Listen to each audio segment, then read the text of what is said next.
আসসালামু আলাইকুম। শিক্ষালয় প্রসূত পেজ থেকে সবাইকে স্বাগত জানাচ্ছি।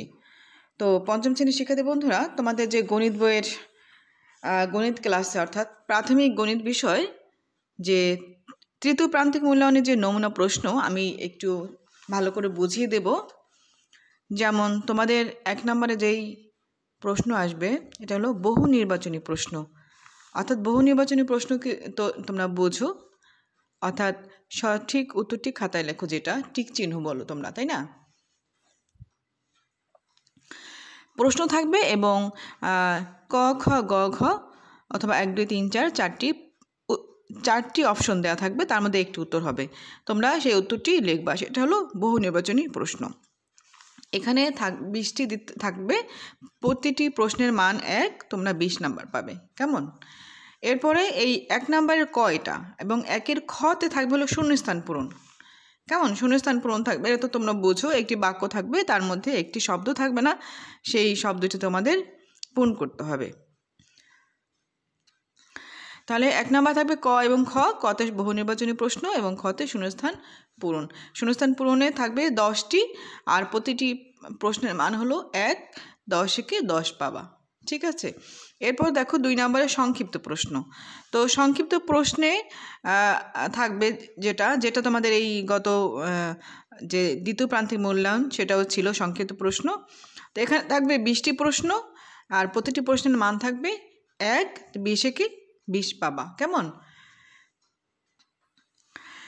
এরপরে বড় প্রশ্ন থাকবে, 3 নম্বরে বড় প্রশ্ন থাকবে, আর বড় প্রশ্ন দিতে হবে 10টি।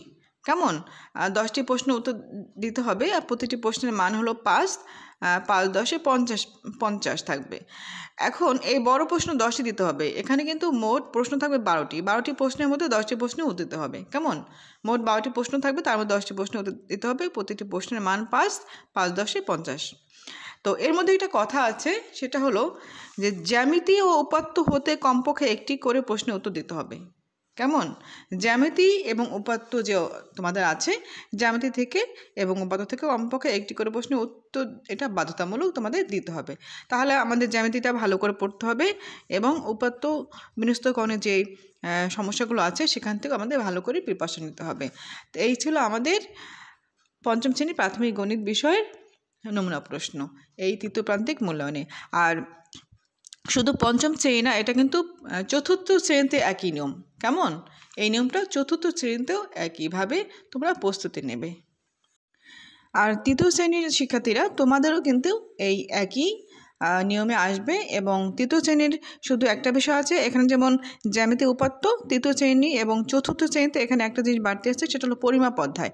তোমাদের যে পরিমাপ অধ্যায় আছে সেখান থেকে বাধ্যতামূলক প্রশ্ন আসবে। তো এই ছিল আজকের নমুনা প্রশ্ন। আশা করি বুঝতে পেরেছো। ভালো থেকো।